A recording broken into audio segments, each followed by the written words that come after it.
Yesterday, I posted a video where I broke down the 10 biggest blowouts in the history of the Heisman Trophy. So I think it's fitting that today we look at the 10 closest finishes in the history of the award. Before we get to today's video, make sure you click that subscribe button and turn on those notifications so you don't miss another video. I'm posting one Heisman video every day leading up to the Heisman ceremony on Tuesday, so you definitely don't want to miss out on any more videos.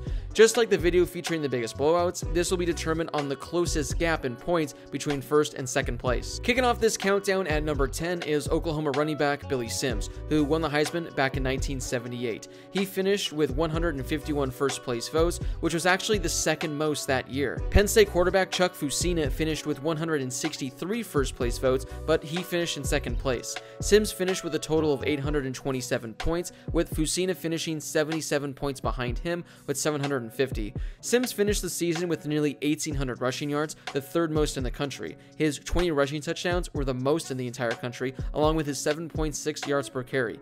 Sims nearly won a second Heisman Trophy the following year as he finished in second place in 1979. Up next at number 9, we have Florida State quarterback Chris Weinke, who won the Heisman back in 2000. He finished with 369 first place votes, nearly 100 more than Oklahoma quarterback Josh Heupel, who finished in second place. Weinke finished with 1,628 points, edging out Heupel, who finished with 1,552, giving us a difference of 76 points. Weinke led the country in passing yards, throwing for nearly 4,200. His 33 passing touchdowns were the second most in the nation. His best game of the year came against Duke, when he threw for nearly 550 yards with 5 passing touchdowns. For number 8 on our list, we gotta go back all the way to 1964. Notre Dame quarterback John Hewart took home the Heisman. He finished with 216 first place votes and 1,026 total points. Coming in second place was Tulsa quarterback Jerry Rome, who finished with 952 points, giving us a point differential of 74. On the season, Hewart completed 55% of his passes and threw for over 2,000 yards. He threw 15 touchdowns and had 11 interceptions. He also added 3 touchdowns on the ground as well. He finished 4th in the nation in both passing yards and passing touchdowns. Number 7 gives us probably the most controversial Heisman winner of all time, so there's a reason this voting was so close. Notre Dame quarterback Paul Hornung won the award back in 1956. He finished with 197 first place votes, which was the second most. Oklahoma running back Tommy McDonald finished with the most first place votes, but he actually came in third place of the voting. Hornung totaled 1,066 points, with Tennessee running back Johnny Majors coming in second with 994 points, a total difference of 72 points. To put things kindly, Hornung's numbers simply weren't that good. He threw 900 yards with 3 touchdowns and 13 interceptions, but he did add 400 rushing yards and 6 rushing touchdowns. Notre Dame also finished the season 2-8, so I'll just leave it at that. Well, at least it was a close finish, and he didn't somehow win in a landslide. Coming in at number 6 is Houston quarterback Andre Ware, who won the Heisman back in 1989. He led all players with 242 first place votes. He finished with a total of 1,073 points. Indiana running back Anthony Thompson came in second place, finishing with 1,003 points, giving us a 70-point differential. Andre Ware finished the season with 4,700 passing yards, the most in the country. His 46 passing touchdowns were also the most in the country as well. The next closest player threw 32. It was also a great season for Houston, as they finished the season 9-2 and ranked 13th in the country.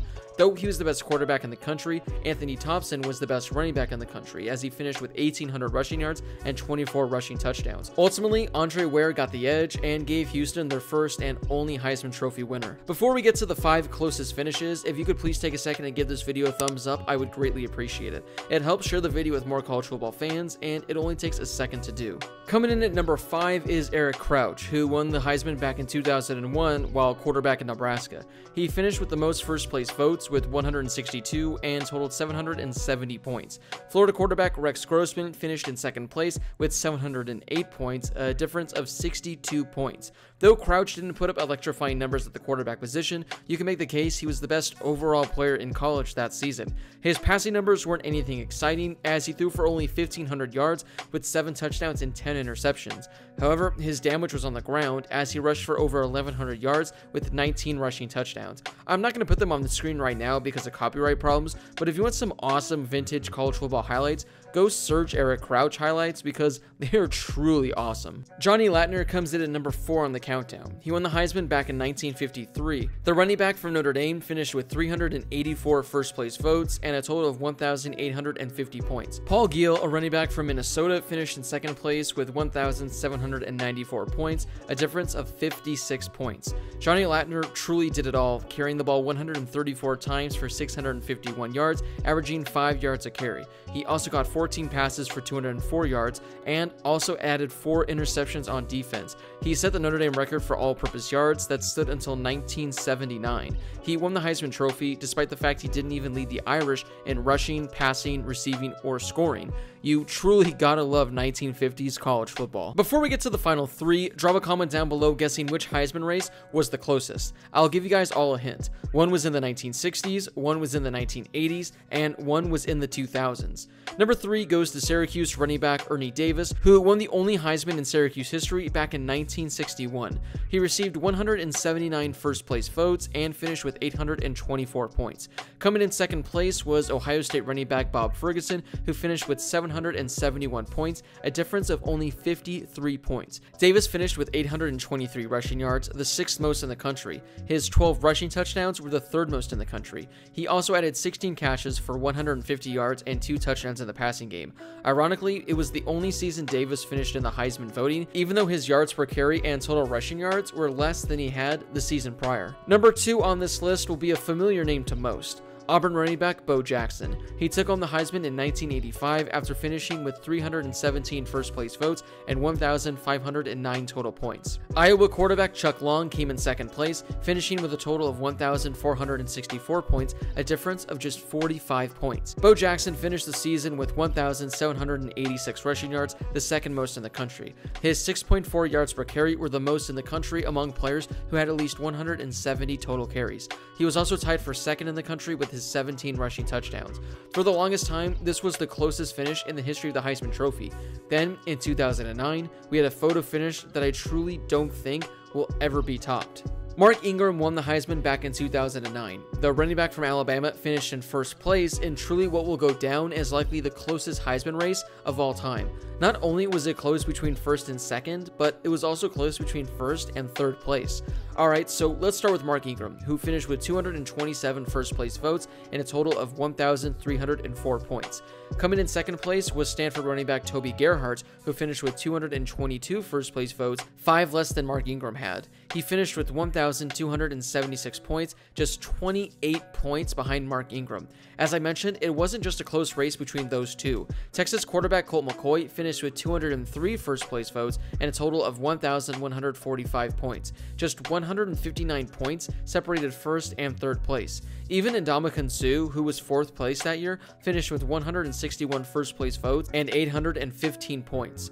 Mark Ingram finished 4th in the country with 1,658 rushing yards. Toby Gerhart finished in 1st place with 1,871 rushing yards and played in 1 less game than Ingram did. Mark Ingram had 17 rushing touchdowns, which tied for the 11th most in the country, whereas Gerhart had 28, which led the nation. For good measure, Ingram did add 32 catches for 330 yards and 3 touchdowns in the passing game. What ultimately made the difference is the fact that Mark Ingram played for an Alabama team that finished the season undefeated and won the national championship, whereas Toby Gerhart played for Stanford, who finished the season 8-5. Regardless of who you think should have won, I don't think we're ever going to see a Heisman race this close ever again. There are thousands of points up for grabs, and this race was decided by only 28. Well, that wraps up today's Heisman video. What are your thoughts on these close finishes? Who do you think on this top 10 list was the least deserving of winning the Heisman Trophy? Drop a comment down below and share with me your thoughts. If you could please take a second and give this video a thumbs up, I would greatly appreciate it. It helps share this video with more college football fans, and it only takes a second to do. Also, if you haven't done so yet, don't forget to hit that subscribe button and turn on those notifications. It's Heisman week here, where I'll be posting a Heisman video every day leading up to the Heisman Trophy next Tuesday. You definitely don't want to miss another video. As always, thank you guys so much for watching, and I'll see you all in my next video.